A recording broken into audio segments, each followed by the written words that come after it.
നമസ്കാരം. ലോകത്തിലെ ഏറ്റവും ലാഭമുള്ള ബിസിനസ്സാണ് രാഷ്ട്രീയം എന്നാണ് പറയുക. രാഷ്ട്രീയത്തിൽ ഇറങ്ങിയതിനു ശേഷം ആസ്തി കോടികളായി വർദ്ധിച്ച നേതാക്കളെയും നാം കണ്ടിട്ടുണ്ട്. എന്നാൽ 4 പതിറ്റാണ്ടോളം രാഷ്ട്രീയത്തിൽ നിറഞ്ഞു നിൽക്കുകയും 2 തവണ മന്ത്രിയാവുകയും ചെയ്ത ഒരു മനുഷ്യൻ സ്വന്തം വീട് പോലും വിറ്റുപോകുന്ന കടക്കണിയിലാവുക എന്നത് അപൂർവങ്ങളിൽ അപൂർവമാണ്. മുസ്ലിം ലീഗ് നേതാവും മുൻ മന്ത്രിയുമായ ഡോക്ടർ MK മുനീറിന് സംഭവിച്ചുകൊണ്ടിരിക്കുന്നത് അതാണ്.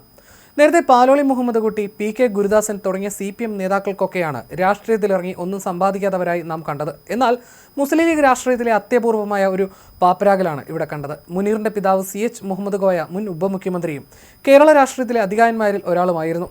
അദ്ദേഹത്തിന്റെ വസതിയായ കോഴിക്കോട് കിഴക്കേ നടക്കാവിലെ ക്രസന്റ് ഹൗസ് എന്ന വീടിനാണ് മുനീറിന് 58 ലക്ഷം രൂപയുടെ ബാങ്ക് ബാധ്യതയുള്ളത്.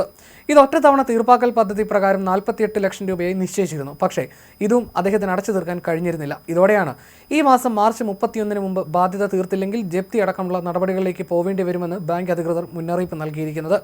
പക്ഷേ പാർട്ടി പ്രവർത്തകർ മുനീറിനെ കൈവിടില്ല. എന്ത് വില കൊടുത്തും ഈ ബാധ്യത പരിഹരിക്കുമെന്നാണ് അവരുടെ തീരുമാനം. ഇത്തവണ MLA ആവാൻ സീറ്റ് നിഷേധിക്കപ്പെട്ടെങ്കിലും മുനീറിന് രാജ്യസഭാ സീറ്റ് നൽകുന്ന കാര്യവും പരിഗണനയിലുണ്ട്. ലീഗ് പ്രവർത്തകരെ സംബന്ധിച്ച് വികാരഭരിതമായ ഒരു ഓർമ്മയാണ് CH മുഹമ്മദ് കോയ പണിത കോഴിക്കോട് നടക്കാവിലെ ക്രസന്റ് ഹൗസ് എന്ന വീട്. CHന്റെ കബറിടത്തോട് ചേർന്നുള്ള ക്രസന്റ് ഹൗസ് ലീഗിന്റെ പല നിർണായക തീരുമാനങ്ങൾക്കും വേദിയായ ഇടം കൂടിയാണ്. മുനീറിന്റെ പിതാവ് CH മരിക്കുമ്പോഴും കടബാധ്യതകൾ ഉണ്ടായിരുന്നു. അന്ന് പാർട്ടി ഇടപെട്ടാണ് കടങ്ങൾ തീർത്തത്. ഈ വീട് മുനീർ പുതുക്കി പണിയുകയായിരുന്നു. അതിനെടുത്ത വായ്പയാണ് ബാധ്യതയായത്. നേരത്തെ കോഴിക്കോട് ജാഫർ ഖാൻ കോളനിയിലെ മുനീറിന്റെ മറ്റൊരു വീടും ജപ്തി ഭീഷണി നേരിട്ടിരുന്നു. തുടർന്ന് വിൽപ്പന നടത്തിയാണ് ഇതിന്റെ ബാധ്യത തീർത്തത്. വർഷങ്ങൾക്ക് ശേഷം മുനീറിന്റെ മറ്റൊരു വീടും സമാന അവസ്ഥയിലായിരിക്കുകയാണ്. 2021 തെരഞ്ഞെടുപ്പിന് മത്സരിക്കുന്നതിന്റെ ഭാഗമായി നൽകിയ സ്വത്ത് വിവരങ്ങളുടെ അടിസ്ഥാനത്തിൽ 4,34,25,895 രൂപയുടെ ആസ്തിയാണ് MK മുനീറിനുള്ളത്. 11 കേസുകളാണ് നേരിടുന്നതെന്നും MK മുനീർ സത്യവാങ്മൂലം നൽകിയിരുന്നു. 92 ലക്ഷം രൂപയുടെ ബാധ്യതകളുണ്ടെന്ന് MK മുനീർ 2021 വ്യക്തമാക്കിയിരുന്നു. രാഷ്ട്രീയത്തിന് പുറമെ ഡോക്ടർ, എഴുത്തുകാരൻ, ഗായകൻ, കാർട്ടൂണിസ്റ്റ് എന്നീ നിലകളിലും അദ്ദേഹം ശ്രദ്ധേയനാണ്. ഇന്ത്യ വിഷൻ ചാനലിന്റെ ചെയർമാനായും അദ്ദേഹം പ്രവർത്തിച്ചിട്ടുണ്ട്. ഇന്ത്യയിലെ ആദ്യത്തെ സമ്പൂർണ്ണ വാർത്താ ചാനൽ എന്ന സ്വപ്നത്തിന് പിറകെ പോയതിന്റെ പേരിൽ മുനീറിന് വൻ ബാധ്യതയാണ് ഉണ്ടായത്.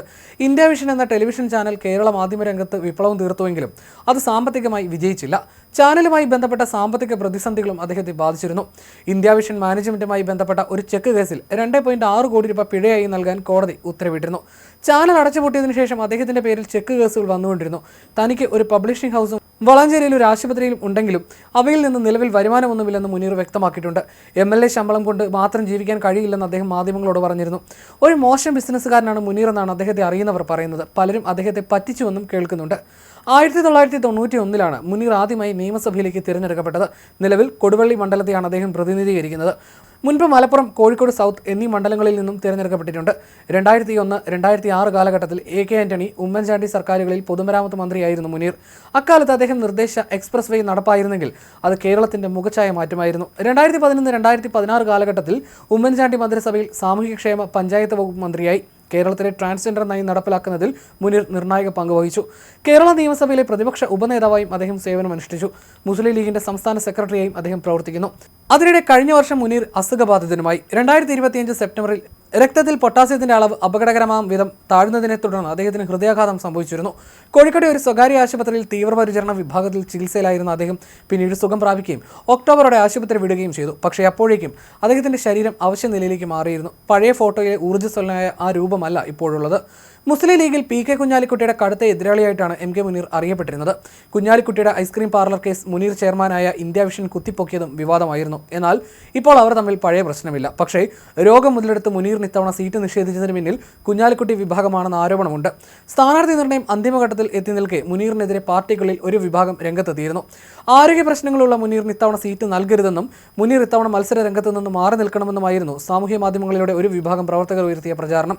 63-കാരനായ മുനീറാകട്ടെ സീറ്റ് ലഭിക്കാത്തതിൽ അതൃപ്തനാണെങ്കിലും പാർട്ടിക്കെതിരെ ഒന്നും പറഞ്ഞില്ല. അതിനിടയിലാണ് വീട് ജപ്തി ചെയ്യുന്ന വിവരം വാർത്തയാവുന്നത്. ആരെയും ദ്രോഹിച്ചില്ലെന്നും ബാങ്ക് വായ്പ തിരിച്ചടയ്ക്കാത്തതിന് പാർട്ടി ഉത്തരവാദിത്തം ഏറ്റെടുക്കണമെന്ന വാദം ശരിയല്ലെന്നുമാണ് അപ്പോഴും മുനീർ വ്യക്തമാക്കുന്നത്. രാഷ്ട്രീയ പ്രവർത്തനത്തിനിടയിൽ പാർട്ടിക്ക് വേണ്ടി പ്രവർത്തിച്ചപ്പോൾ സ്വന്തം ആരോഗ്യം ശ്രദ്ധിച്ചിരുന്നില്ലെന്നും കടം വീട്ടാൻ പാർട്ടി ഇടപെടണമെന്ന വാദത്തോട് യോജിപ്പില്ലെന്നും അദ്ദേഹം പറയുന്നു.